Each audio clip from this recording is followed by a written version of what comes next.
what happened to the chief risk officer piece. So I, just to close the loop, I mean, I took the tough decision at the time to step away from being a chief risk officer at FNB short term. And I call it tough because, I mean, at 28, I think when I left, I had just turned 28. It sounds great on paper. You like, everyone is flashing with CRO, you're an executive at that age, all of that. Like, you've literally got so much runway ahead of you now. You're an executive, you're no longer physically doing a lot of the work. You've got teams behind you, you can give instructions, you sit in board meetings, you're exposed to the people who've literally started first round. So you're in there, right? Yeah.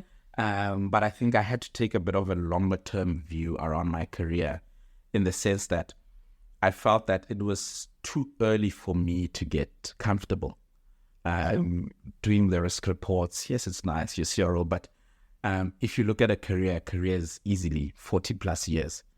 And I needed to take a bit of a longer term view around what are some of the skill sets that I would need to make a sustainable and build a sustainable career. And how do I equip myself with those skills to make sure that when I land in those rooms and the roles that I want to be in, I can contribute effectively. So it meant taking a step back from being chief risk officer to then pivoting to McKinsey & Company and being an associate there, right? And effectively, associate is really the last level within the firm that does a lot of like the groundwork. So you can hear literally from being an executive sitting in the boardrooms to now going back to making PowerPoint slides, doing analysis, having a manager, having these senior stakeholders who now give you the instructions again.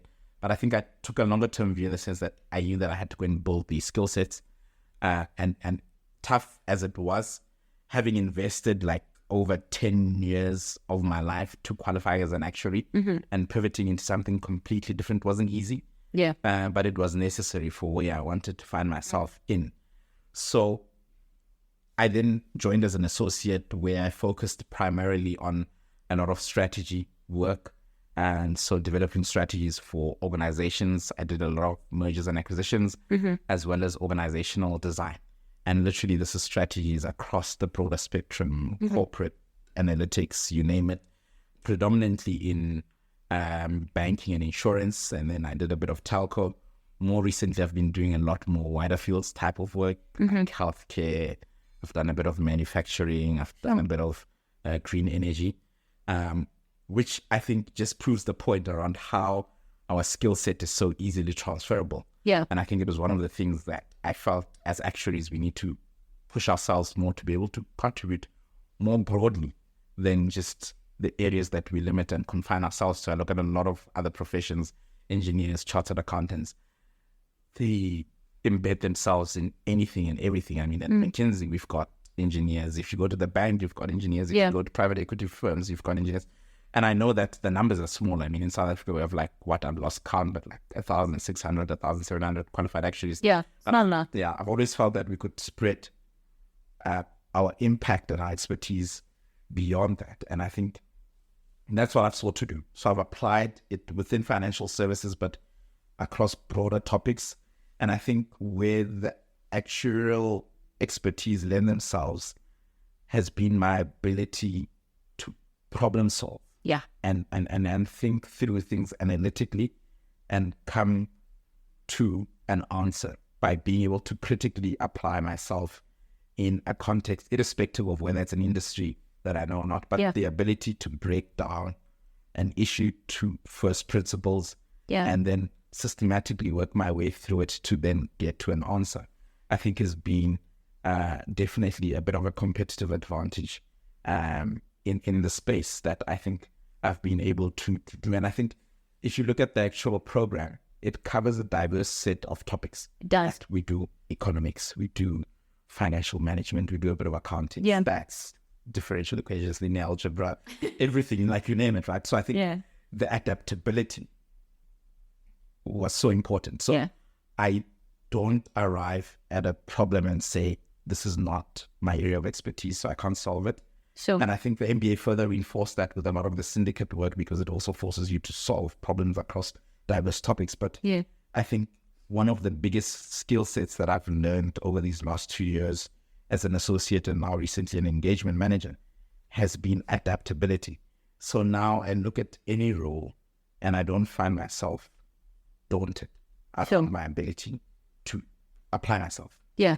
Because I feel like if I break down a problem to its first principles, then I can come to a solution. I think that's such an interesting thing that you're saying, because it's not just the problem solving, it's the problem understanding. And I think, I've interviewed various people, and it's so interesting that keeps coming through, that they're like, regardless of where you stay in actuary or you work in a traditional actuarial space, you'll never regret the thinking. And that thinking takes a long time to develop. 100%. And it's so worthwhile 100%. To have that.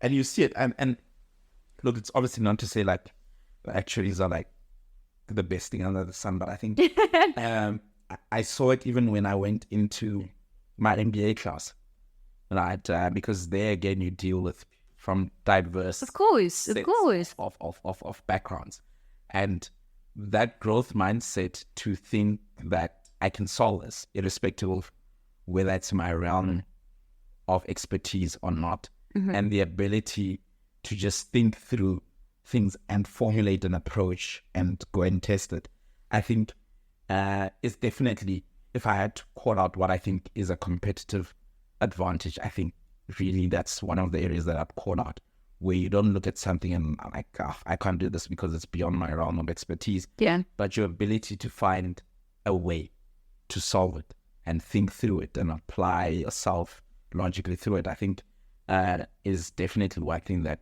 consistently shows up. Sure. So my last question to you is, when another impressive thing in your bio was that you were selected as part of the Mail and Guardian Top 200 Young South Africans in 2021.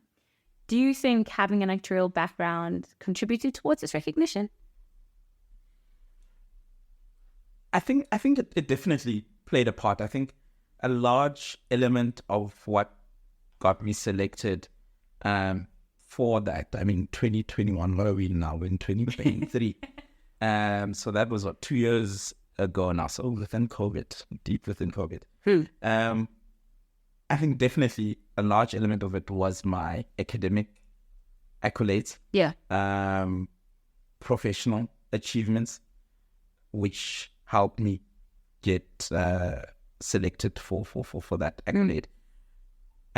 So I definitely don't discount the actuarial qualification in that piece, because I think, like to what I alluded to there, part of the progression I can associate to that. I think we're fortunate enough to work in a profession where, fortunate/unfortunate, in the sense that there's not a lot of people who are qualified. So naturally, when you qualify, it tends to sometimes accelerate your growth. Right?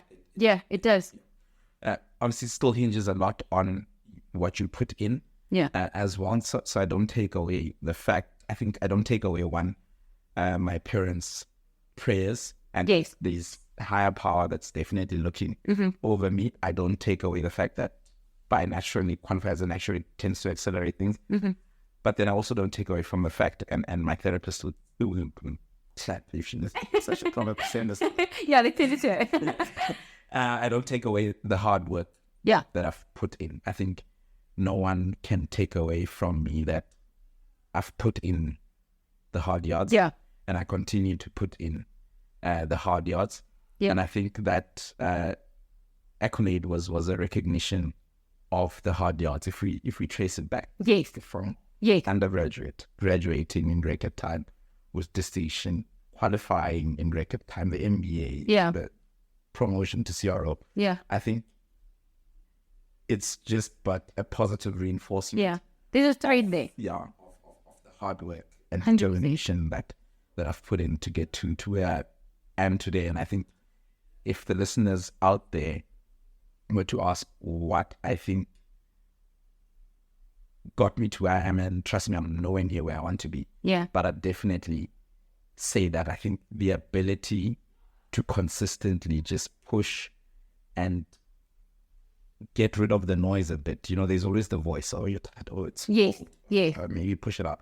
But the ability to shut down a bit of that noise, know what your North Star is that you're working towards, and to pursue it relentlessly and aggressively, obviously enjoying the journey along the way at a later stage, has definitely been something that I say I've lived by. And hence, one of my favorite mottos is by Aristotle, which says, you are repeatedly what you do. Excellence is therefore not an act, but a habit.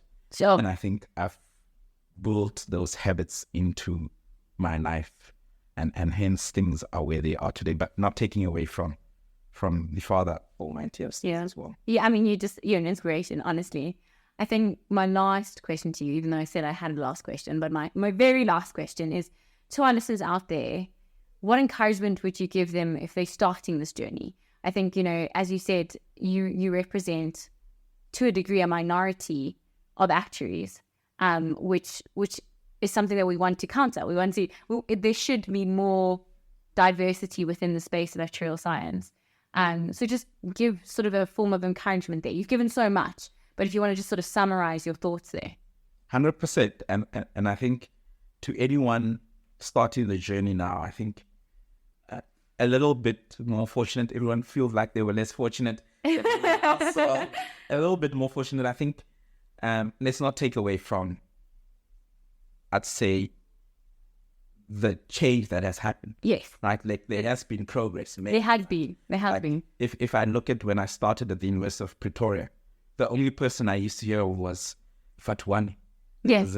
She's a qualified actuary at AFSA. And that's the only person I knew. I'd never seen an actuary in my life. And it was very hard, even in making decisions, to bounce them off of people because just didn't know anyone. Right? Yeah. So I think the listeners starting the journey now are a bit more fortunate in the sense there is a lot more people, there's a lot more information.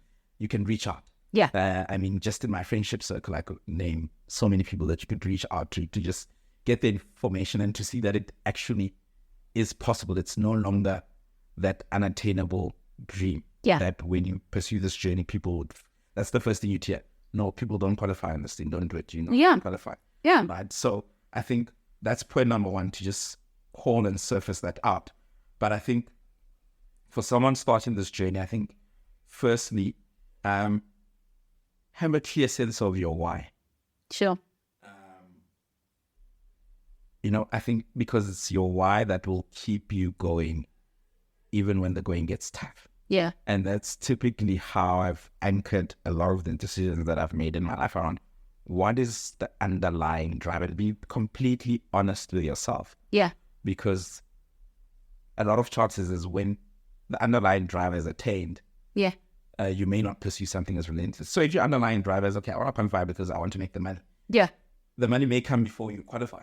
Yeah, so they know what's in. Exactly. Yeah, 100%. So it's about why, right? So having a clear understanding of what your why is, and understanding that in as much as we may think that life isn't necessarily always fair, but the worst thing that you would want to happen is finding yourself with a regret saying, what if only I had given a little bit more? Yeah. What could the outcome have looked like? So irrespective of whether I pass or fail or I achieve a specific goal or not, I never want to find myself in a situation where I ask myself, had I just pushed a little bit more, could the answer have been different?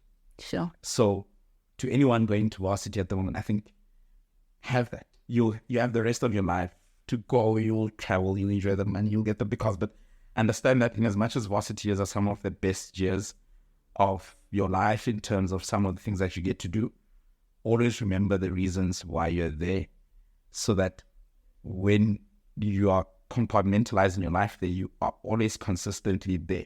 For a lot of listeners, you'll be the first person at home to do this. There's a lot of other people who are depending on you to make it. Yes. There's a whole community that's rallying behind you. And I know that sometimes it brings a lot of added pressure. Yeah. And be able to shut down the noise of it, but understand what your why is, consistently show up, and more importantly, understand that there will be failure along the way. Don't internalize that failure and make it a reflection of who you are. The identity. Yeah. Don't take that failure and make it your identity. So your ability to bounce back is going to be super, super important. I think that's incredible. I feel so inspired.